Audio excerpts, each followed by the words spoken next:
नमस्कार, स्वागत है आपका हमारे चैनल पर। शाहरुख खान के बेटे आर्यन खान को आज भी एनडीपीएस स्पेशल कोर्ट की तरफ से बेल नहीं मिली है और एक ही बड़ा झटका है शाहरुख खान के लिए। लगातार जिस तरीके से 8 तारीख को यानी कि 8 अक्टूबर को लोअर कोर्ट की तरफ से मना कर दिया गया था, जो बेल थी उसे खारिज कर दिया गया था और आज फिर से सेशन की जो सुनवाई है वो कल के लिए टाल दी गई है।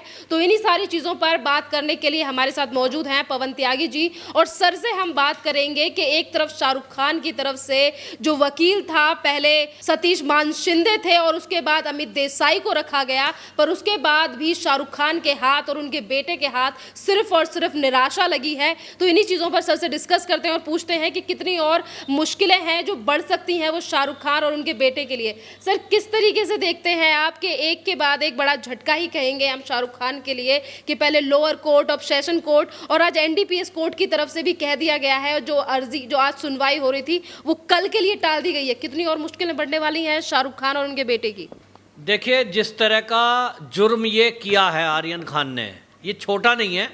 उसको बच्चा बच्चा बताकर जिस तरह से बॉलीवुड के लोग ने एक नैरेटिव सेट कर रहे हैं कि वो निर्दोष है, जवान है, बच्चा है। वो वकील भी बोल रहे थे जो पाटिल कोर्ट में, जो आपने बताया कोर्ट में जो नया वकील चेंज अमित देसाई, वो भी दलील दे रहा था कि जी ये तो युवा बच्चा है और इसको इतने दिन जेल में रखना ठीक नहीं है।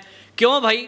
अगर कोई छोटा उम्र में है, हालांकि वो 25 साल का है, तो बच्चा नहीं है, और उसने अपराध जो किया है वो जानते बूझते किया है, और उसके अपराध में मैं आपको बताऊं पिता बराबर के शामिल हैं।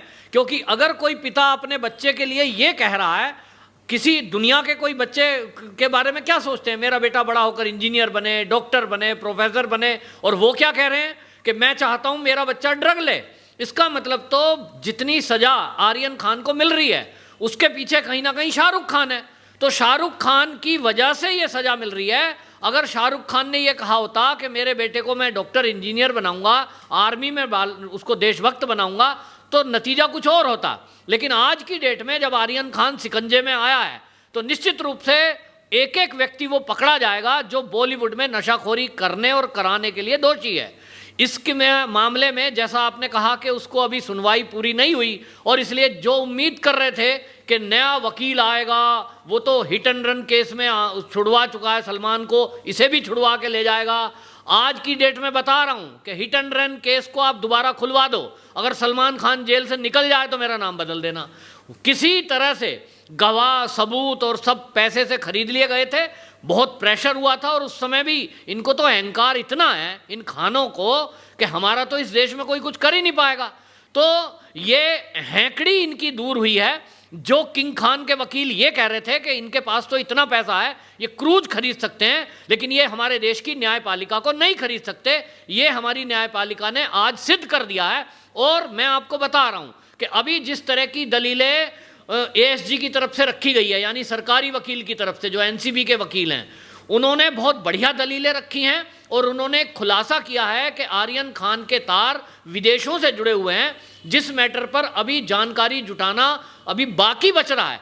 तो जो चीज़ें दलील दी गई हैं उसमें मंत्रालय का इन्वॉल्वमेंट मांगा है, और गृह मंत्रालय से ये कहा है कि जो विदेशों से ड्रग मंगाई जा रही थी, जिसको वकील बार बार ये कह रहे हैं आर्यन के कि इससे तो ड्रग बरामद ही नहीं हुई। भाई, मन्नत से एक ही कार में निकले हैं ड्रग के बेचने वाले, ड्रग के मकान मंगाने वाले, ड्रग को कंज्यूम करने वाले। तो एक पूरा गिरोह है, और गिरोह है, गिरोह में मान लीजिए किसी की दुकान में कोई ड्रग मिलती है तो वो जरूरी थोड़ी है मालिक ही लाया हो, मंगाई नौकर से होगी, बेच कोई और रहा है तो मालिक कहेगा साहब मैं तो बेच ही नहीं रहा, है तो नौकर है मेरा, ये बेच रहा है। तो इसका मतलब ये नहीं है कि दोष मुक्त हो जाता है। आर्यन खान को जो ये दलील दे देकर वकील बार बार ये कह रहा है कि आर्यन से तो ड्रग मिली ही नहीं, अरे भाई वो उस गिरोह में शामिल है जो विदेशों से ड्रग मंगाता है, फिर वो पार्टी ऑर्गेनाइज करते हैं, पार्टी का ऑर्गेनाइजर भी मिला हुआ है, पूरा एक पैकेज है। और इस पैकेज में जो जो भी व्यक्ति दोषी हैं वो एनसीबी उनको बेनकाब कर रही है एक एक करके, और उनसे पूछताछ के आधार पर एक के बाद एक कड़ी जुड़ती जा रही है।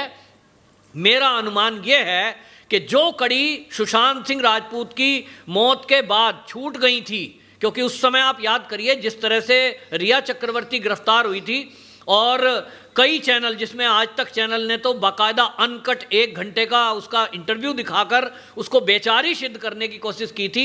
आज भी कुछ अखबार, कुछ मीडिया वाले ऐसे हैं जो आर्यन की पोटी पे न्यूज़ बना रहे हैं। ये बड़े दुख की बात देखिए कि आर्यन ने पोटी नहीं करी 4 दिन से, तो क्या करें? जितने आतंकवादी जेल में बंद हैं उनको इसलिए छोड़ दें कि उन्होंने खाना नहीं खाया, वो बिस्किट खा रहा, वो फलाना खा रहा? ये सब फर्जीवाड़ा है।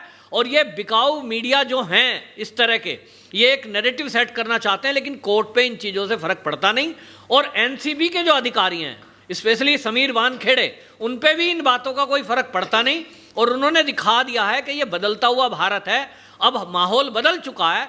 हिट एंड रन केस में जब सलमान खान बरी हुए थे उस समय कांग्रेस की सरकार थी, आज मोदी जी की सरकार है, और दोनों में कार्य करने में जो अंतर है वो अब दिखाई देगा आपको। जिस तरह से गृह मंत्रालय में एनसीबी ने एप्लीकेशन लगाई है कि आर्यन खान ने विदेशों से ड्रग मंगाई हुई है और उसके पैडलरों को भी पकड़ना बाकी है। पवन सर, मेरा एक सवाल है यहाँ पर कि आपने कहा कि सुशांत सिंह राजपूत के मामले का जितनी भी चीज़ें थी वो कड़ियाँ जुड़ने लगी हैं, और जो एनसीबी के वकील हैं वो अपनी दलीलें रख रहे हैं, और दलीलों में ये चीज़ निकल कर सामने आई है कि आर्यन खान के जो ड्रग कनेक्शन है वो विदेशों तक है। एक तरफ चीज़ें सिद्ध करने के लिए एनसीबी और कोर्ट की तरफ से, मतलब जो वकील हैं उनके कोशिश कर रहे हैं, दूसरी तरफ महाराष्ट्र में जो सत्ताधारी पार्टी है वहीं के नेता नवाब मलिक का कहना है कि रिया से लेकर आर्यन खान तक का केस सारा फर्जीवाड़ा है।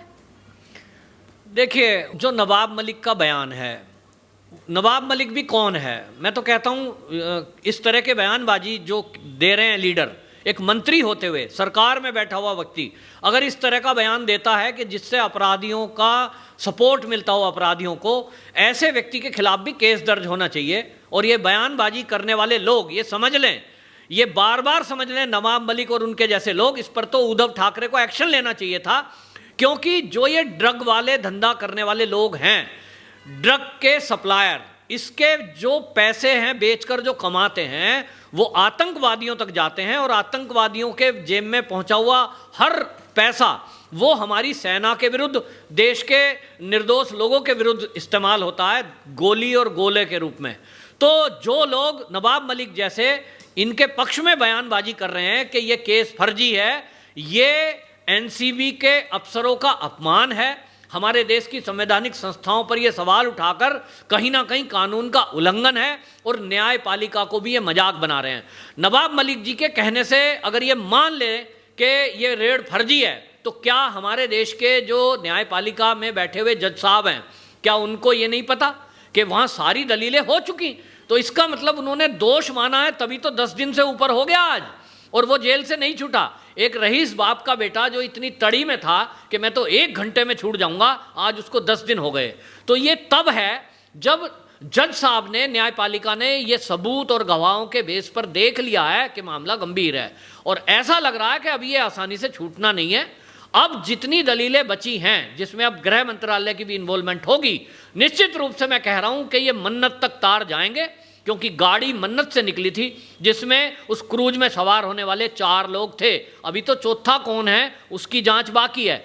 जिस तरह से एनसीबी इस केस को रख रही है, उसकी तारीफ करनी होगी कि वो एक एक कड़ी जोड़ रही है और आखिरी व्यक्ति तक पहुंचेगी। मेरा अनुमान है जिस तरह से इस केस को पुट किया गया है, समीर वानखेड़े जिस तरह से इसको केस को लड़ रहे हैं, ये आर्यन खान अभी नहीं छूटना, और इसमें भी 2 राय नहीं है अगर ये दिवाली तक भी जेल में ही रहे। एनसीबी की बात आपने की, और एनसीबी की तरफ से चीज़ें ये भी निकल कर आ रही हैं। कोर्ट की तरफ जब सेशन कोर्ट में सुनवाई चल रही थी तो जो वकील हैं एनसीबी के, उन्होंने भी कहा था कि एनसीबी के लिए कुछ और टाइम चाहिए, डॉक्यूमेंट्स वगैरह जितने भी प्रूफ्स वगैरह हैं उन्हें कलेक्ट करने के लिए। आज अगर कल सुनवाई होती है कोर्ट में, एनडीपीएस कोर्ट में, तो आपको क्या लगता है कि सर कितनी चीज़ें और हैं जो एनसीबी की तरफ से सामने रखी जाएंगी, और क्या लग रहा है आपको कि आर्यन खान को कल बेल मिल जाएगी, रिहा हो जाएंगे? अगर हम जनता की बात करें तो ट्रेंड चलाया जा रहा है ट्विटर पे, जहां पे ज्यादातर यूथ है और लोगों का कहना है कि नो बेल ओनली जेल। क्या कहेंगे जनता के इस रिएक्शन के लिए? देखिए, जनता असल में इस समय, जनता का देशभक्ति का जज्बा जो है, मोदी सरकार आने के बाद आप देखिए देश में वो यूथ के अंदर ये चीज़ें, और देशभक्ति का जज्बा पूरे देश के अंदर इस समय माहौल है कि देश विरोधियों के विरुद्ध लोग एकजुट हैं, जागे हैं, अब उनकी जागरूकता बढ़ी है। अब वो जमाना नहीं है कि वो संजय दत्त AK-47 के साथ पकड़े जाएं, उनकी एक मूवी लॉन्च कर दो और उनको लोग संत मानने लगें।